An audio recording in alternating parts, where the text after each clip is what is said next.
Hello everyone, welcome to my YouTube channel Bio Hope. बच्चों, आज मैं आपको एक टॉपिक परमानेंट टिश्यू पढ़ाऊंगा बेटा। ये क्लास 9 और क्लास 11 दोनों के सिलेबस में आता है ये टॉपिक, ठीक है।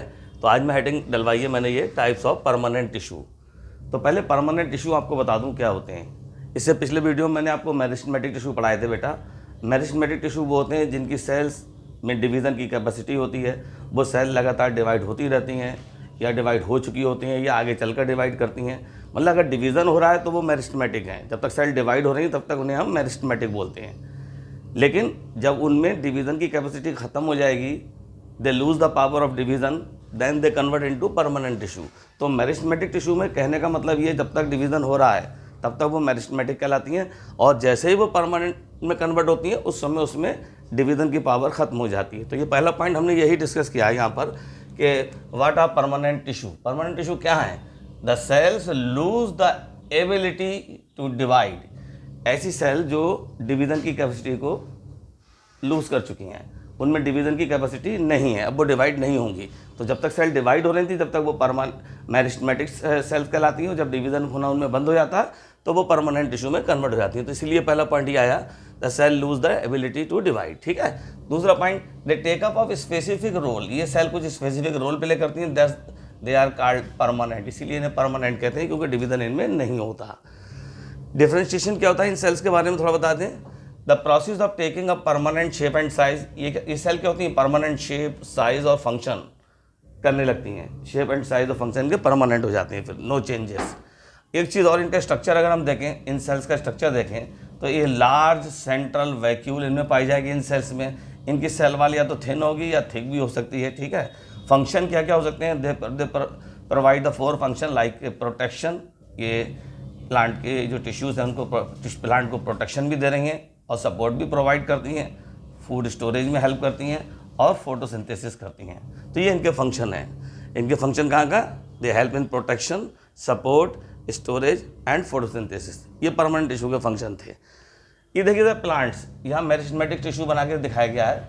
ये सब मेरिस्टेमेटिक टिश्यू हैं क्योंकि सेल यहाँ लगातार ये डिवाइड हो रही हैं और ये ग्रो कर रही हैं सेल यहीं पे डिवाइड होकर। जब जब मेरिस्टेमेटिक टिश्यू में सेल डिफरेंशिएशन होता है, तो मेरिस्टेमेटिक टिश्यू जब भी सेल्स डिफरेंशिएशन करेंगी इनकी सेल्स, तो ये 2 पार्ट में बढ़ जाएंगी सेल डिफरेंशिएशन के बाद। एक तो सिंपल परमानेंट टिश्यू और एक complex permanent tissue. Simple permanent tissue होते हैं, इनमें 3 तरह की सेल्स हमको दिखाई देती हैं, एक पैरेन्काइमा, कोलेनकाइमा, ये लिखा है पैरेन्काइमा, कोलेनकाइमा और स्क्लेरेन्काइमा। इसी तरह कॉम्प्लेक्स परमानेंट टिश्यू में भी जाइलम और फिलोएम, ठीक है, जाइलम और फिलोएम से मिलकर बनता है ये कॉम्प्लेक्स परमानेंट टिश्यू। तो आपने देखा ये सेल जो मेरिस्टेमेटिक टिश्यू हैं, इनमें सेल डिफरेंशिएशन होता है और सेल डिफरेंशिएशन के बाद ये सिंपल परमानेंट टिश्यू और कॉम्प्लेक्स परमानेंट टिश्यू में कन्वर्ट हो जाती हैं। सिंपल परमानेंट टिश्यू में हम पैरेन्काइमा, कोलेनकाइमा, स्क्लेरेन्काइमा सेल्स को स्टडी करते हैं बेटा, और कॉम्प्लेक्स परमानेंट टिश्यू में हम जाइलम और फिलोएम को स्टडी करेंगे। इनके बारे में भी डिस्कशन शुरू होगा। सबसे पहले हेडिंग पड़ रही है हमारी परमानेंट टिश्यू। ये वो सेल है, they lose the ability to divide. ये सेल डिवाइड होने की पावर लूज कर चुकी हैं, ठीक है। तो परमानेंट टिश्यू को हम 2 पार्ट में बांट रहे हैं, एक सिंपल परमानेंट टिश्यू और दूसरा कॉम्प्लेक्स परमानेंट टिश्यू, ठीक है बेटा, जैसे यहाँ बताया हमने आपको। तो सिंपल परमानेंट टिश्यू की पहचान ये होती है, these cell are structurally and functionally similar. देखिए cells are structurally and functionally similar, यानी इनका स्ट्रक्चर और फंक्शन लगभग सेम होते हैं। सभी सेल्स के स्ट्रक्चर और फंक्शन सेम होते हैं, इसीलिए हम कह सकते हैं these tissue are homogeneous in nature. Homogeneous ले कह रहा है कि इनके इन सेल्स के जितनी भी सेल होंगी ये सिंपल परमानेंट टिश्यू की, ये स्ट्रक्चरली और फंक्शनली सिमिलर हैं, सेम है। इनके स्ट्रक्चर भी सेम है, इनके फंक्शन भी लगभग सेम है। तो that's why we can say that this tissue are homogeneous in nature. Homogeneous in nature cell होती है, ठीक है। This cells are consist of 3 types of cell. 3 तरह की सेल्स में पाई जाती हैं सिंपल परमानेंट टिश्यू में। 3 तरह की सेल से मिलकर बना होता है, एक तो पैरेन्काइमा, कोलेनकाइमा और स्क्लेरेन्काइमा। 3 तरह की सेल्स हैं जो मैंने यहाँ आपसे डिस्कस की अभी। पहली सेल हम डिस्कस करेंगे पैरेन्काइमा। सबसे पहले इनका अकरेंस बताएंगे कहाँ पाई जाती हैं। These cell are present in stem, plant के स्टेम में मिलेंगी, रूट्स में मिलेंगी, लीव्स में मिलेंगी, फ्लावर्स में मिलेंगी एंड फ्रूट्स। लगभग सभी जगह प्लांट्स में स्टेम में भी है, रूट में भी है, लीव्स में भी है, फ्लावर्स में भी है, फ्रूट्स में भी है, सभी जगह पाई जाती है। तो ये तो इनका अकरेंस हो गया। सेल स्ट्रक्चर इनका कैसा दिखाई देता है, अब मैं एक डायग्राम बताऊँगा जहाँ पर आपको देखिए ड्रा करता हूँ एक डायग्राम, जिससे आपको सब चीज़ क्लियर हो जाएगी। अगर हम ये हमारे पास कोई प्लांट है और इसके अंदर पैरेन्काइमा टिश्यू मौजूद है किसी पार्ट में, वहाँ से हम सेक्शन काटते हैं TS। जब हम किसी प्लांट का सेक्शन ऐसे में काटते हैं बेटा तो TS, और जब ऐसे हम काटते हैं तो LS। TS का मतलब ट्रांसवर्स सेक्शन और LS का मतलब लॉन्गिट्यूडनल सेक्शन। लंबाई में काटेंगे तो LS लॉन्गिट्यूडनल सेक्शन और TS SS में काटेंगे हॉरिजॉन्टली तो उसे कहते हैं ट्रांसवर्स सेक्शन। तो when we cut the TS of parenchyma tissue, जब हम पैरेन्काइमा टिश्यू का TS काट के देखते हैं तो इस तरह की हमको सेल्स दिखाई देंगी। देखिए इस तरह सेल्स आर कैसी होती हैं बेटा, स्फेरिकल होती हैं। ये देखा है, स्फेरिकल हैं, ओवल हैं, एग शेप्ड हैं, किसी भी तरह की इन शेप में हो सकती हैं, राउंडेड हो सकती हैं, कई तरह के शेप मैंने डिस्कस करे। ग्रुप में है सेल्स, तो इनके सेल का शेप देख लीजिए पहले कैसा कैसा जो मैंने बनाया। पहला पॉइंट बोला these cells are living, living होती हैं क्यों, due to the presence of protoplasm, क्योंकि इसमें प्रोटोप्लाज्म मौजूद है। प्रोटोप्लाज्म क्या है वो भी देख लीजिए। हर सेल में जो लिविंग सेल होगी उसके अंदर एक न्यूक्लियस ज़रूर दिखाई देगा आपको, न्यूक्लियस। ठीक है बेटा, ये न्यूक्लियस हो गया। और ये जो लिक्विड से भरा होता है सेल के अंदर, इस लिक्विड को हम बोलते हैं साइटोप्लाज्म। तो हमने ये आपको कई बार बताया भी है, डिस्कस हुआ है। न्यूक्लियस साइटोप्लाज्म दोनों को मिला दें तो हम बोलते हैं प्रोटोप्लाज्म। ये लिख दिया प्रोटोप्लाज्म। ये प्रोटोप्लाज्म क्या है, न्यूक्लियस प्लस साइटोप्लाज्म। किसी भी सेल में पाए जाने वाला न्यूक्लियस और साइटोप्लाज्म दोनों को मिला के प्रोटोप्लाज्म कहते हैं। एक चीज़ और देखिए, सभी सेल लिविंग होगी, मैंने एक में न्यूक्लियस साइटोप्लाज्म दिखा दिया बना के, इन सभी सेल्स में होगा। ठीक है, अब इन सेल्स के बीच बीच में देखिए ये सेल्स हमारी थी, एक सेल ये है, एक सेल ये है, एक सेल ये, इनके बीच में ये स्पेस दिखाई दे रहा है, स्पेस यहाँ स्पेस दिख रहा है, ये देखिए यहाँ स्पेस दिख रहा है, ये यहाँ स्पेस दिख रहा है। तो जो स्पेस होते हैं सेल के बीच में इनको बोलते हैं इंटरसेलुलर स्पेस। क्या बोलते हैं बेटा, इंटरसेलुलर स्पेसेस। तो इन सेल्स के बीच में इंटरसेलुलर स्पेसेस पाए जाते हैं। ठीक है, ध्यान रखिएगा, स्पेस इंटरसेलुलर स्पेसेस मौजूद होते हैं। ये हमने सेल्स का TS काट के दिखाया, TS ऑफ पैरेन्काइमा सेल। ठीक, तो ये इनकी सबसे बाहर की सेल वॉल हमको दिखाई देगी। ये हिस्सा जो दिखाई दे रहा है ये सेल वॉल है, इसको सेल वॉल कहते हैं। इनकी सेल वॉल थिन होती है थोड़ी। ठीक है, तो हमने क्या बोला बेटा, पैरेन्काइमा सेल का इसका स्टेम में, रूट में, लीफ में, फ्लावर में, फ्रूट्स में, सब जगह मिलेगी आपको। ठीक है, these cells are rounded in nature. इनका सेल का शेप देखिए, राउंडेड हो सकता है, देख रहे हैं हमको, राउंड शेप हो सकती हैं, या स्फेरिकल हो सकती हैं, या ओवल या पॉलीगोनल। पॉलीगोनल का मतलब ये कि शेप इनके बहुत तरह के, सभी तरफ को शेप बटे होते हैं इस तरह के। पॉलीगोनल इन नेचर की भी हो सकती हैं इस तरह से, पॉलीगोनल इन शेप। ठीक है, अलग अलग शेप एंड साइज में ऐसे हमको देख सकते। पॉलीगोनल कोई स्पेसिफिक शेप नहीं है, पॉलीगोनल शेप एंड साइज तरह से ये सेल्स हमको देखने को ऐसे मिल सकती हैं। ठीक है, ये पॉलीगोनल इन शेप, तो इतने शेप की होती हैं और इलोंगेटेड भी हो सकती हैं इन शेप। तो सेल के शेप क्या बताया, राउंडेड, स्फेरिकल, ओवल, पॉलीगोनल और इलोंगेटेड। सेल वॉल थिन है जनरली, इनकी सेल वॉल जो होती है वो थिन होती है। और and it is made up of, important point है, सेलुलोज की बनी होती है। ठीक है, ध्यान रखना। इनमें इंटरसेलुलर स्पेसेस जो होते हैं प्रेजेंट होते हैं, प्रेजेंट दिखाई दे रहा है हमको। इंटरसेलुलर स्पेसेस आर, ये दिख रहा है बीच में, सेल्स के बीच बीच में इंटरसेलुलर स्पेस प्रेजेंट है। फंक्शन क्या है इन सेल्स के, फंक्शन देख लीजिए। इसके फंक्शन मैं आपको बता दूं, फंक्शन जो पैरेन्काइमा सेल के हैं, ये पहला काम फूड स्टोरेज टिश्यू है, ये फूड को स्टोर कर लेता है। ठीक है, स्टार्च के फॉर्म में फूड स्टोर करता है। ठीक है बेटा, कुछ केसेस में हम देखते हैं कि इन सेल्स के अंदर क्लोरोफिल डेवलप हो जाता है। ये देखिए मैं डॉट डॉट डॉट करके बना के सेल में, कुछ सेल में दिखा रहा हूँ ऐसे ही डॉट डॉट डॉट, ये क्लोरोफिल ड्रॉप्स समझ लीजिए मौजूद है सेल के अंदर। तो some cells having chlorophyll, that's why this cell is called chlorenchyma. तो कभी कभी इन पैरेन्काइमा सेल में भी क्लोरोफिल डेवलप हो जाता है, तब इन्हें हम क्लोरेन्काइमा कहते हैं। ठीक है बेटा, और ये भी देखा जाता है कभी कभी इन सेल्स में इंटरसेलुलर स्पेसेस जो मैंने अभी आपको बताई है खूब बड़े बड़े हो जाते हैं, लार्ज इंटरसेलुलर स्पेसेस पाए जाते हैं, खासतौर से उन प्लांट में जो पानी में तैरते रहते हैं, जैसे वाटर लिली, एग्जाम्पल दिया वाटर लिली। ये पानी में तैरने वाले सभी पौधों में देखा जाता है पैरेन्काइमा सेल के बीच में लार्ज इंटरसेलुलर स्पेसेस पाए जाते हैं, जिससे उसमें एयर आसानी से अंदर भर जाती है, प्लांट हल्का पड़ जाता है, पानी में तैरने में उसे हेल्प मिलती है। तो इस कंडीशन को हम बायोंसी कहते हैं। तो मैंने पॉइंट लिखवाया है, व्हेन लूजली पैक्ड, जब ये सेल लूजली पैक्ड होती हैं तो intercellular spaces are present, they are called aerenchyma. उन स्पेसेस को हम एरेन्काइमा कह रहे हैं टिश्यू को। ठीक है, और एरेन्काइमा कहाँ मिलता है हमको देखने को, टिश्यू वाटर लिली नाम के प्लांट में, यानी पानी में तैरने वाले पौधों के अंदर। तो aerenchyma provide the buoyancy to the plant, help them to float, उन्हें तैरने में हेल्प करती है, बायोंसी डेवलप करती है। ठीक है, पानी में तैरने में हेल्प। तो ये हमारा पैरेन्काइमा टिश्यू की बात थी। अब बात करूंगा मैं यहाँ कोलेन्काइमा की। कोलेन्काइमा क्या है, ये टिश्यू हमें कहाँ मिलते हैं, ये लीफ के स्टॉक में मिलेंगे, लीफ का जो डंठल होता है, लीफ का स्टॉक उसमें मिलेंगे, और stem of dicot, dicot stem में मिलेंगे।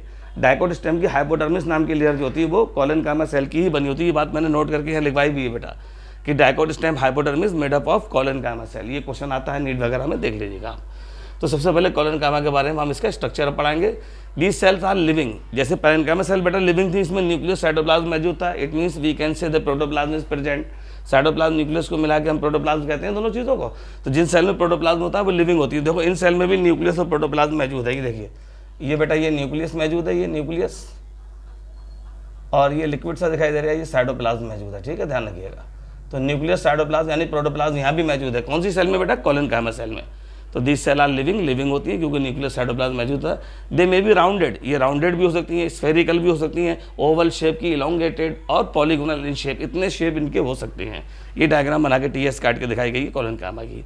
बस फर्क क्या है, यहाँ पर हमने देखा पेरेन्काइमा सेल में इन सेल्स के बीच बीच में जो स्पेसेस दिखाई दे रहे हैं उन्हें हम इंटरसेलुलर स्पेसेस कह रहे हैं, जबकि कोलेनकाइमा में इंटरसेलुलर स्पेस नहीं पाए जाते क्योंकि इनके जो कॉर्नर है ना, यहाँ पर ये कॉर्नर पर जगह जगह ये रेड कलर से मैंने बना के दिखाए हैं आपको, ये यहाँ पर ये सेलुलोज, पैक्टिन और हेमी सेलुलोज नाम के सब्सटेंस जमा हो गए हैं जिससे इंटरसेलुलर स्पेसेस अब्सेंट हो जाते हैं।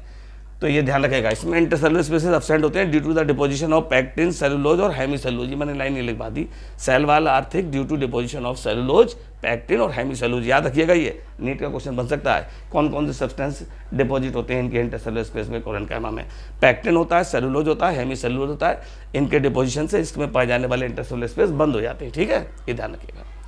नोट करके लिखवाया बेटा, dicot stem hypodermis made up of collenchyma cell. जितने भी डाइकोटिस्टेम हैं उनकी हाइपोडर्मिस नाम की, अगर प्लांट का सेक्शन काटेंगे ना, ये प्लांट इसका सेक्शन टीएस काट दिया सर, टीएस, तो सबसे पहली लेयर एपिडर्मिस होती है, उसके अंदर हाइपोडर्मिस होती है बेटा स्टेम के अंदर। तो हाइपोडर्मिस नाम की लेयर जो है वो डाइकोटिस्टेम की, वो कोलेनकाइमा सेल की बनी है, ये याद रखिएगा, ठीक। अब आती है बात इसके फंक्शन की कि जो कोलेनकाइमा सेल है वो क्या फंक्शन प्रोवाइड करती है प्लांट को। देखिए, इट प्रोवाइड मैकेनिकल स्ट्रेंथ। जितने भी प्लांट हैं उनमें ये सेल्स उन प्लांट्स को मैकेनिकल स्ट्रेंथ प्रोवाइड कराती हैं। इट प्रोवाइड फ्लेक्सिबिलिटी भी प्रोवाइड कराती हैं।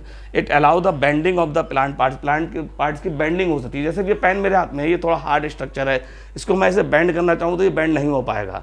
लेकिन अगर किसी स्टेम को मैं हाथ में लूँ, स्टेम को ऐसे बेंड करूँ तो वो थोड़ा सा बेंड हो जाता है। क्यों? क्योंकि उसमें ये टिश्यू मौजूद होते हैं जो उन्हें बेंडिंग करने के लिए अलाउ करते हैं, उसमें फ्लेक्सिबिलिटी प्रोवाइड करते हैं, प्लांट में मैकेनिकल स्ट्रेंथ या मैकेनिकल सपोर्ट प्रोवाइड कराते हैं। तो ये इनके मेन फंक्शन है। कौन कौन सा function? It provide mechanical strength, पहला फंक्शन। इट प्रोवाइड फ्लेक्सिबिलिटी, दूसरा function. It allow the bending part of the plant. Example है टेंड्रिल्स हैं, स्टेम ऑफ क्लिम्बर्स हैं, ये इनके एग्जाम्पल के तौर पे आते हैं। ये इसका डायग्राम बनेगा। तो कोलेनकाइमा टिश्यू के बारे में मैंने ये बातें आपसे डिस्कस की। अब बात करता हूँ स्क्लेरेन्काइमा की। स्क्लेरेन्काइमा का पहला पॉइंट, ये कहाँ मिलेंगी? ये जो वेस्कुलर टिश्यू होते हैं ना उसके आसपास दिखाई देती हैं हमको। वेस्कुलर टिश्यू के अंदर जाइलम होता है, जाइलम में मिलती है सेल्स हमको देखने को। ऐसा स्ट्रक्चर होता है इनका, ठीक है, ध्यान रखिएगा। Generally these are present in the veins of the leaves की वेन्स में मिल जाती हैं। Hard covering of the seed and nuts, seed की और नट्स की हार्ड कवरिंग में देखने को मिल जाएंगे हमको। एग्जाम्पल दिया, हस्क ऑफ कोकोनट। कोकोनट का बाहर का जो हस्क होता है, जो पार्ट कोकोनट का हम देखते हैं, कच्चा नारियल देखा होगा, उसके बाहर का जो हस्क पार्ट होता है, उसकी जो हस्क है वो क्या का बना होता है? स्क्लेरेन्काइमा सेल का बना होता है, ठीक है। स्ट्रक्चर क्या है? These cell are long and narrow. अब देखो, ये सेल लॉन्ग भी है, नैरो भी है। ये सेल मैंने बना के दिखाई, ये देखिए सेल लॉन्ग भी है, ये लॉन्ग, और ये देखो नैरो, नुकीले, दोनों सिरों पर नुकीले हैं। ये देखो इधर भी नैरो बन रहा है और देखो बेटा यहाँ भी नैरो बन रहा है। तो these cell are long and narrow. और दूसरी चीज़, इनकी वॉल, जो सेल वाल है इनकी थिक होती है due to deposition of lignin. आप देख सकते हैं पहले सेल वाल इतनी होती थी, ये केवल ये ब्लू कलर का जो बनाया मैंने सेल वाल, इसके इधर भी लिग्निन डिपॉजिट हो गया, यहाँ डिपॉजिट हो गया इधर, और इधर भी लिग्निन का डिपोजिशन हो गया है। और सेल वाल के दोनों तरफ, चारों तरफ लिग्निन डिपोजिशन हो रहा है, जिससे इनकी सेल वाल काफ़ी ये थिक हो जाती है, ध्यान रखिएगा, ठीक है। और इस थिकनेस की वजह से इसके अंदर पाई जाने वाली कैविटी भी खत्म हो जाती है। तो ये लिखा है, इंटरसेलुलर स्पेसेस में अब्सेंट होते हैं, नहीं पाए जाते। और cell cavities absent due to the excessive thickness. ज़्यादा थिकनेस की वजह से इसके अंदर की सेल कैविटी भी खत्म हो जाती है। इंटरसेलुलर स्पेसेस में अब्सेंट होते हैं क्योंकि इसमें जगह ही नहीं होती, बीच में सेल्स के स्पेसेस पाए ही नहीं जाते। दीज सेल आर डेड, ये सेल डेड है। स्क्लेरेन्काइमा की सेल केवल डेड होती हैं। पेरेन्काइमा और कोलेनकाइमा, ये पेरेन्काइमा का डायग्राम हमने बनाया है बेटा आपको, ये कोलेनकाइमा का डायग्राम बनाया है। इन दोनों की सेल्स लिविंग है, लेकिन स्क्लेरेन्काइमा की सेल जो होती हैं वो डेड होती हैं, ये ध्यान रखिएगा।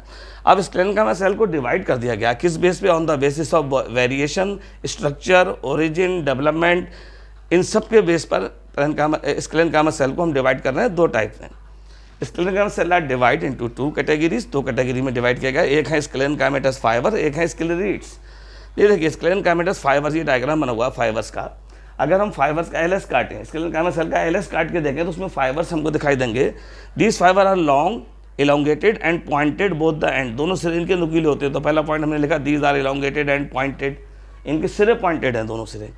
सेल वाला thick due to deposition of lignin. आप देखिए इधर भी रेड कलर से लिग्निन डिपोजिट है, इधर भी डिपोजिट है लिग्निन। तो इनकी सेल वाल पे लिग्निन डिपोजिशन हो गया, जिसकी वजह से इनकी सेल वाल काफ़ी थिक हो गई है। और इसी वजह से इनके बीच में पाई जाने वाली ल्यूमेन नाम की कैविटी का साइज थोड़ा घट जाता है, वो रिड्यूस हो जाती है, कम हो जाता है, ठीक। टी सेल इलोंगेटेड हैं, पॉइंटेड हैं, सेल वाल इनकी थिक हैं due to deposition of lignin. These cell are found in the various part of the plant, plant के वेरियस पार्ट में मिलते हैं, ये देखने को ध्यान रखिएगा। स्क्लेरेट क्या होते हैं, इनका डायग्राम ये जगह नहीं इसलिए हम बना नहीं पा रहे हैं, ये भी ओवल शेप होते हैं, स्फेरिकल होते हैं, इलोंगेटेड होती हैं, इनकी सेल वाल भी बहुत ज़्यादा थिक होती है, हाईली थिक, लिख रहे highly thick due to deposition of lignin. Lignin deposition हुआ है इसलिए इनकी सेल वाल भी थिक हो जाती है, इनकी कैविटी का साइज भी थोड़ा कम हो जाता है, घट जाता है लिग्निन डिपोजिशन होने की वजह से। भी कहाँ मिलती है स्क्लेरेट्स, ये क्वेश्चन मिलता है नीट में, ध्यान से सुनिएगा। These are found in fruit wall of walnut. Walnut जो होता है, वॉलनट की फ्रूट वॉल जो होती है वो इसकी स्क्लेरेट की बनी होती है। Pulp of the fruit, fruit के पल्प जैसे गुआवा में, पियर में, सपोटा में, इनके फ्रूट्स को हम खाओ, गुआवा को खाओ, पियर को खाओ, नाशपाती को, सपोटा को खाओ, तो जब इसको मुंह से चबाते हैं, चबाएंगे, चप चप ऐसे चबाते हैं उसको दांतों से, तो एक कच्ची की क्रिप्सी साउंड डेवलप होती है, वो स्क्लेरेट की वजह से होती है। तो गुआवा में, पियर में, सपोटा में, ये आंसर में होता है, ये आंसर होता है इसका, ये क्वेश्चन में sapota. Seed coat of the legumes और leaves of the tea, tea की लीव्स में देखने को हमको मिलेगा, ठीक है। इसका मेन फंक्शन क्या है, मेन फंक्शन ये है, it provide the strength to the plant cell. जितने भी प्लांट सेल है उनको स्ट्रेंथ प्रोवाइड कराती है। स्क्लेरेट काम है सेल का मेन फंक्शन है, it provide strength to the plant cell, and दूसरा फंक्शन है it provide the protection also. तो प्लांट सेल को स्ट्रेंथ प्रोवाइड कराती है और प्रोटेक्शन भी प्रोवाइड कराती है। तो इस तरह ये हमारा टॉपिक आज से ख़त्म होता है। उम्मीद करता हूँ ये टॉपिक आपको बेटा ख़त्म होगा। आज की टॉपिक में हमने ये सिंपल परमानेंट टिश्यू को पूरा कवर किया है। कॉम्प्लेक्स परमानेंट टिश्यू के लिए हम दूसरा अलग से वीडियो डालेंगे, उसमें पूरा कवर करेंगे। अगर आज का वीडियो आपको समझ में आया है तो बेटा मेरे वीडियो को लाइक कीजिए, मेरे चैनल को सब्सक्राइब कीजिए और बेल आइकन का बटन दबाइए। जय हिंद।